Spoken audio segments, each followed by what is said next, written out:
जी हाँ दोस्तों, गजब हो गया। मात्र 4 मिनट में ही साहब को कुर्सी से उठा दिया। इंडिया गठबंधन का बवाल देख करके भड़के ओम बिरला।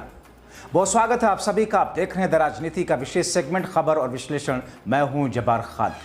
दोस्तों 25 जुलाई को अचानक एक स्थिति ऐसी उत्पन्न हो गई जब इंडिया गठबंधन ने कुछ ऐसी घेराबंदी की राहुल गांधी की अगुवाई में कि मोदी शाह की पूरी भारतीय जनता पार्टी और एनडीए का कुनबा हिलता हुआ नजर आया।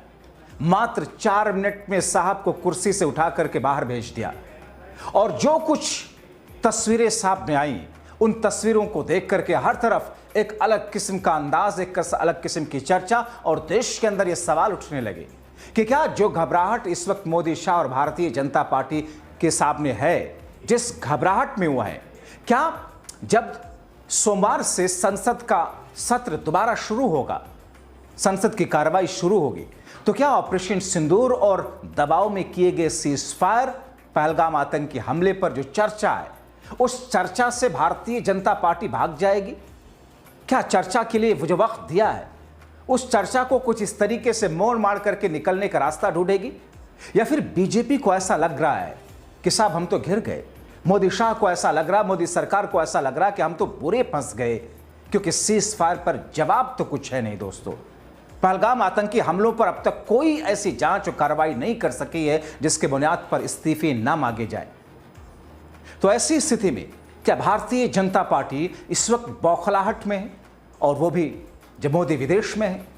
अब सोचिए, इतनी महत्वपूर्ण संसद की कार्रवाई जानबूझ करके बड़ी शातिराना अंदाज में, बड़ी चालाकी के साथ में मोदी ने उसी वक्त अपना ब्रिटेन और मालदीव का दौरा रखा जिस वक्त उन्होंने खुद ही संसद के मानसून सत्र का समय दिया। आपको याद होगा, पहलगाम आतंकी हमला हुआ, 26 भारतीयों की जिंदगियां गई, मोदी शाह मस्त दिखे। ऑपरेशन सिंदूर सेना ने चलाया, मोदी शाह ने रोक दिया। बात आई कि अमेरिका के दबाव में रोका, मोदी शाह की तरफ से उनके चंगो मुंगो लोगों ने कहा कि साहब नहीं, वो तो पाकिस्तान ने फोन करके कहा भैया रोक दीजिए, हमने कहा रोक देते हैं। अमेरिका के वाले कहते हैं कि साहब हमने तो कहा कि मोदी साहब रुक जाइए, बिजनेस करना है नहीं करना है, साइड डालिए अपने लोगों की मौतें और अपने शहीदों की शहादतें और पाकिस्तान का आतंकवाद, वहीं रुक जाइए। मोदी साहब रुक गए। दोस्तों आपको मेरे इस अंदाज और इन शब्दों से शायद कुछ लोगों को आपत्ति भी हो कि किस तरीके से सरकार पर सारी चीजें डालते जा रहे हैं। वो आपका विवेक है, आपका अधिकार है, आप सोच सकते हैं, असहमत हो सकते हैं, लेकिन सच तो बदलेगा नहीं ना। क्या जो स्थिति इस वक्त उत्पन्न है उसमें घिर गई है पूरी की पूरी एनडीए सरकार, और ऐसे में महज 4 मिनट में साहब के कुर्सी से छोड़ने का, दोस्तों इस कदर हंगामा संसद के बाहर और भीतर हुआ सत्ता पक्ष के सामने कि ओम बिरला साहब जो खुद को मोदी का नायब समझते हैं, उनको लगता है कि साहब देश वही चला रहे हैं, उनको लगता है कि साहब वो क्लास टीचर हों, नर्सरी के बच्चे सामने बैठे हों विपक्ष के लोग, और इधर राइट तरफ विंग वाले लोग, वो ऐसा लगता है कि उनके बूढ़े बुजुर्ग हों और उनका सम्मान हर हाल में उनका अधिकार है। इधर नर्सरी के बच्चे हैं जिनके साथ में वो पतली वाली छड़ी जो मास्टर जी इस्तेमाल करते हैं उसके साथ व्यवहार करना चाहिए। उनकी स्थिति देखने लायक दयनीय होगी। इसलिए मैंने उनको साहब कहा, किस अंदाज में उठ करके भाग गए। आप देखिए दोस्तों, उनका तेवर देखिए, उनकी तिलमिलाहट देखिए, उनकी घबराहट देखिए।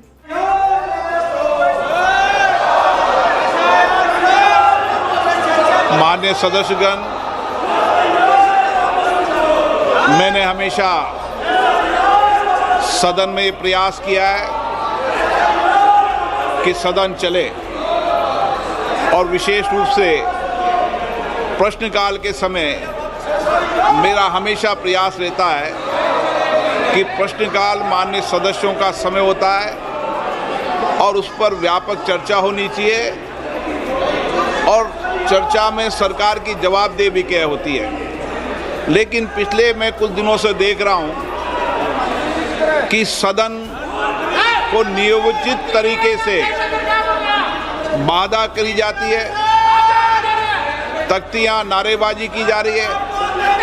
माननीय सदस्यगण, अगर आपको कोई मुद्दों पर चर्चा करनी है, कोई विषय पर चर्चा करनी है, तो आप आएं, मैं हर मुद्दे पर सरकार से बात कर और चर्चा का रास्ता निकाला जा सकता है। लेकिन हम केवल आते ही सदन के अंदर या सदन के बाहर तख्तियां नारेबाजी करें, ये उचित नहीं है। आपको लगता है आप आइए, मैं सरकार के प्रतिनिधियों को बुलाता हूं, आपको बुलाता हूं, मुद्दों पर चर्चा करें, विषयों पर चर्चा करें, लेकिन ये तरीका ठीक नहीं है। दुनिया का सबसे बड़ा लोकतंत्र हम है, हमारे पीछे 20-20 लाख लोग बड़ी अपेक्षाओं से सदन को देखते हैं। लोग देखते हैं हमारे मुद्दों पर, हमारे विषयों पर, हमारी आकांक्षाओं, हमारी चिंता पर सदन पे चर्चा होगी। आप तख्तियां लेकर नारेबाजी करते हैं, ये उचित नहीं है। आप सदन नहीं चलाना चाहते, सदन में चर्चा नहीं करना चाहते, नियोजित गतिरोध लोकतंत्र के लिए उचित नहीं है। आप आकर मिले, मैं हर विषय पर चर्चा के लिए आपकी सहमति बनाऊंगा, लेकिन प्रश्नकाल के अंदर कोई विषय के अंदर केवल माननीय सदस्य जिनका प्रश्न है उनको ही बोलने का अवसर दिया जाता है। ये अच्छी परंपरा प्रपाटी रही है। हमें प्रयास करना चाहिए, किसी विषय पर गतिरोध हो तो हम अच्छी परंपराएं प्रपाटी रही है। सदन के सरकार और प्रतिपक्ष बैठकर चर्चा करती है। मैं फिर आपसे कह रहा हूं, आप आइए, हर चर्चा गतिरोध को समाप्त करेंगे। सरकार के प्रतिनिधि होंगे, आपके प्रतिनिधि होंगे। अगर कुछ मुद्दों पे समाधान निकलता है तो उचित नहीं है, नहीं तो आपको अपनी असहमति दर्ज कराने का लोकतंत्र में अधिकार है। लेकिन असहमति किस तरीके से दर्ज होनी चाहिए, असहमति किस तरीके से होना चाहिए, ये संसदीय लोकतंत्र की परंपराओं परिपाटी के अनुसार होना चाहिए। आप सदन नहीं चलाना चाहते, सदन में चर्चा नहीं करना चाहते हैं। कीर्तिवर्धन जी, आप कुछ बोलना चाहते हैं? प्रश्न संख्या 81 Shri Subba Narayan ji. So the statement is next to the floor on the table of the House. Shri Selvaraj जी, माननीय कीर्तिवर्धन जी। So the statement is laid on the आप table अगर of the सदन House. नहीं चलाना चाहते तो सदन की कार्रवाई आज 2 बजे तक के लिए स्थगित की जाती है। दोस्तों, ये कैसी बौखलाहट और क्यों घबराहट है? क्या ऐसा लोकसभा स्पीकर बिरला कर रहे हैं? ऐसा क्यों कर रहे हैं? और आखिर ऐसा करके वो सरकार को कब तक बचाएंगे? क्या उनको सरकार का बचाव करते रहना ही उनका धर्म है? इसीलिए तो जगदीप धनखड़ के इस्तीफे के बाद में लोग तरीके पर सवाल तो पूछ रहे हैं। जगदीप धनखड़ के साथ में कोई सहानुभूति नहीं जता रहा है। ओम बिरला उससे भी ज्यादा लोकतांत्रिक मूल्यों की धज्जियां इन्होंने बिगाड़ी, तोड़ी है।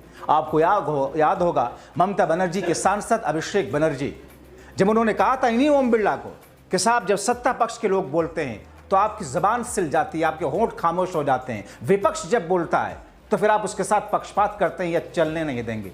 शायद संसद के इतिहास में पहली बार किसी लोकसभा स्पीकर को इस तरीके से कुर्सी पे बैठे हुए बेइज्जत किया गया होगा। लेकिन चमड़ी इतनी मोटी है, इज्जत बेइज्जत से फर्क ही क्या पड़ता है?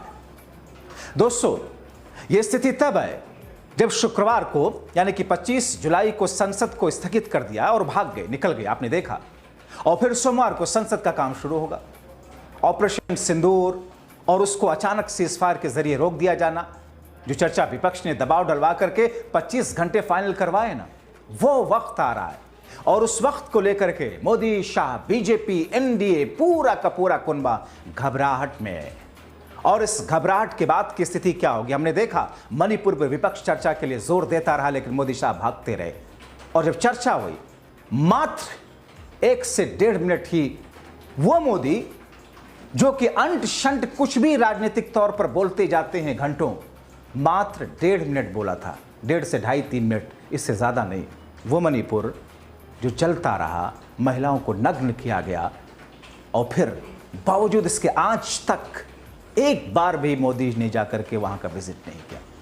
अब ये स्थिति है, उनके नायब बिरला साहब कुर्सी पर बैठ करके सत्ता पक्ष को बचाने का काम कर रहे हैं। सीधे सीधे ये आरोप नहीं, ये तर्क है, ये तथ्य है। ऐसी स्थिति में उनकी एक घबराहट आपने देखी। 4 मिनट से ज्यादा नहीं टिक पाए। कहते हैं ना कि एक ना एक दिन अर्थ का अंत होता है। और शायद अंत की शुरुआत है। तो फिर आप क्या सोचते हैं? अपने राय कमेंट बॉक्स में जरूर लिखें। अभी के लिए इतना ही, बहुत शुक्रिया।